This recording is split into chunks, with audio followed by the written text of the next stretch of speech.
Hey everyone, welcome back. Shadman here bringing you another episode of Henry's Hands On, the segment where we take a look at some of the latest and greatest products for photography and video.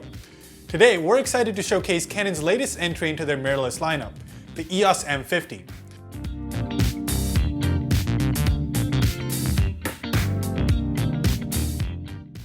Canon's always been known to make cameras that are intuitive for any level of user, and it's no different here. With key additions to the video side and simplified controls, we really think this is a camera that's going to have a lot of mass market appeal. So let's take a deeper look and see why this camera might be one to consider. Right away, one thing we can be assured of is excellent image quality, because we get the same 24 megapixel sensor that we've seen in their previous cameras. And that's a really good thing, because we know this is a sensor that can provide excellent dynamic range and really good JPEG colors that we've come to associate with Canon. Low light performance in high ISOs is also class competitive, so it should be good for most users. Another great new improvement to the M50 is in its autofocus capabilities. Whereas in previous M series cameras we made do with a 49-point system, we now jump all the way up to 143 points of autofocus. This gives us way more coverage across the sensor, which should make for shooting fast-moving subjects or video much easier.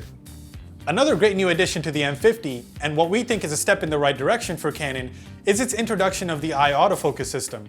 Essentially, when you're in face detect and track mode, it'll help you find the subject's closest eye to the camera. In our experience, it works well, and it should make for shooting portraits even easier than before. The M50 also excels in its easy-to-use video features. We really think it's a standout camera when it comes to travel blogging and YouTube needs. We get a nice stabilized 1080p footage, and when used with their fully articulating touch LCD, microphone jack, and their amazing dual pixel autofocus, it really doesn't get any easier than this to get good looking footage with minimal effort. However, we can't really talk about video and not talk about one of this camera's downside. While we do appreciate Canon putting 4K into the M50, for us, it's a bit unpolished. The 4K is heavily cropped, and that makes it hard to use with any standard Canon EFM lens. Plus, some of the great features we enjoy on their 1080p, such as dual pixel autofocus and image stabilization, are disabled in this mode. So hopefully this is something that Canon addresses in their future models. In terms of design, the M50 keeps it simple. And for a camera this small, that's a good thing. Canon's always done a really good touchscreen UI, and it works well here. We get a command and mode dial up top, which keeps navigation simple. Plus, the addition of the viewfinder really helps during those bright sunny days when it's difficult to see the LCD. What would have been nice to see, however, is if Canon had incorporated a larger battery into the M50. Because of all the great new features, we're limited to 285 shots per charge.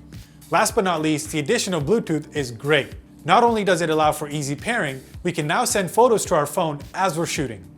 Overall, despite some of the hiccups, the ease of use factor and the great image quality the M50 provides really makes this a great option for any first-time mirrorless buyer or for anyone who needs a great camera for travel blogging or YouTube. Thanks for joining us, everyone. We really hope you enjoyed this edition of Henry's Hands On.